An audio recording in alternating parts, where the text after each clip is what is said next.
Lawmakers on Capitol Hill are ready to act if thousands of railroad workers do go on strike later this week.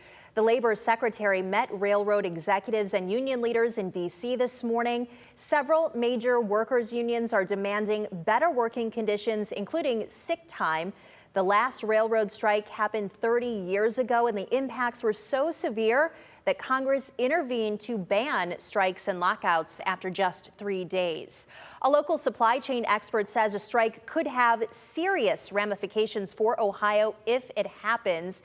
Michael Sandlin talked to him earlier today. And Michael, with Ohio being the third biggest state for transporting goods by rail, just how bad could this get if the strike happens?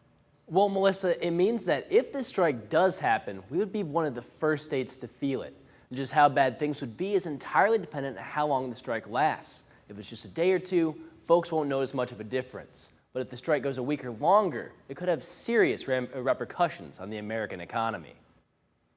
If it's a full week, I think you could start to see some holes at the grocery store, I would think. But I think that if they strike on Friday and Congress steps in and it's resolved by Tuesday, I don't think you will. Rail workers from two of the U.S.'s biggest rail unions are considering hitting the picket lines. And William Sawaya, BG's supply chain management chair, says the longer it takes before workers and rail lines strike a deal, the harder the country will be hit. It could ripple throughout the whole kind of economy.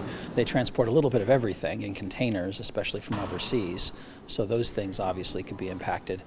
Sawaya says goods like agriculture, coal, and raw materials are particularly reliant on rail, and delays in transportation would cause spikes in already inflated prices. And he says Ohio in particular would feel the blow due to our large manufacturing industry.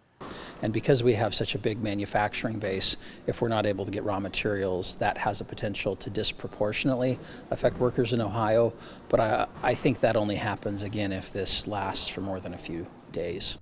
And the employees' fight for a better working environment has caught the attention of some of Ohio's politicians, with Democratic Senator Sherrod Brown saying he supports the continued push for bargaining, saying, quote, "Rail workers in Ohio deserve fair wages and benefits, dignity at work, and a fair contract with staffing levels that ensure their safety and the safety of the communities they serve. They shouldn't be afraid to take a sick day without fear of getting fired." In 1992, when President Bush was faced with a similar situation, he and Congress forced the end of their rail strike within 2 days. Sawaya says while only a guess, he expects to see similar intervention from President Biden if the union can't settle on their own. Reporting in studio, I'm Michael Sandlin for WTOL 11.